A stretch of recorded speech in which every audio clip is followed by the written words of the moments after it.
Hey, what's going on? You know who it is. You know what it is. All right, you guys, peep game. Robert De Niro is an extraordinary actor. When it's all said and done, Robert De Niro will be remembered for being one of the greatest actors that we ever saw on the silver screen.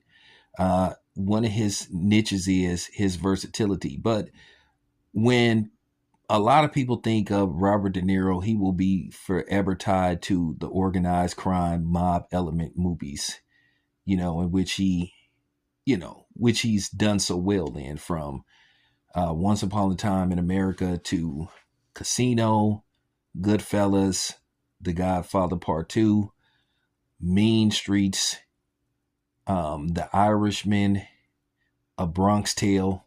He will always be tied to the mob element, the mob perspective of, of his career, because he's done it so well, in which playing in The Godfather Part 2, starring as a young Vito Corleone, basically earned him an Academy Award.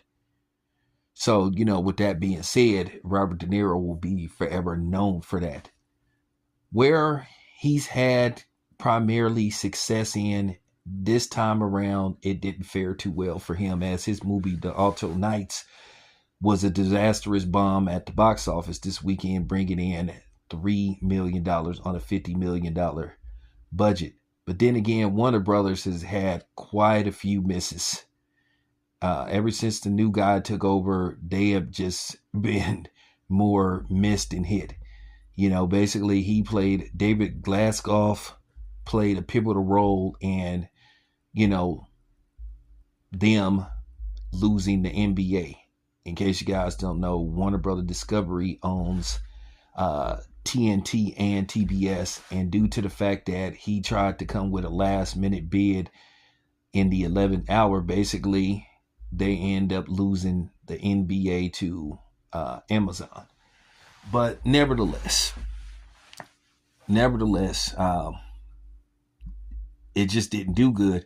Where Robert De Niro, in this particular film, he plays two characters, Vito Giavici and Frank Costello, very key mob figures from way back then. I think the 20s to the 30s.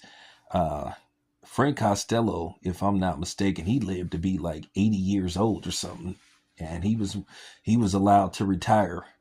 But nevertheless, it just didn't look like people had a real interest in this movie, because due to the fact Warner Brothers did next to no advertisement for this movie.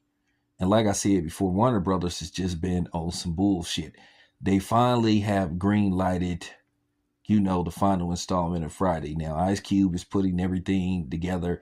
And with that being said, hopefully they can get the cameras rolling, the later end of the year, maybe between September and December, for a 2026 release. So we'll just have to see. It still haven't been announced who will be returning. The only people that is official and confirmed is Ice Cube and Mike Epps.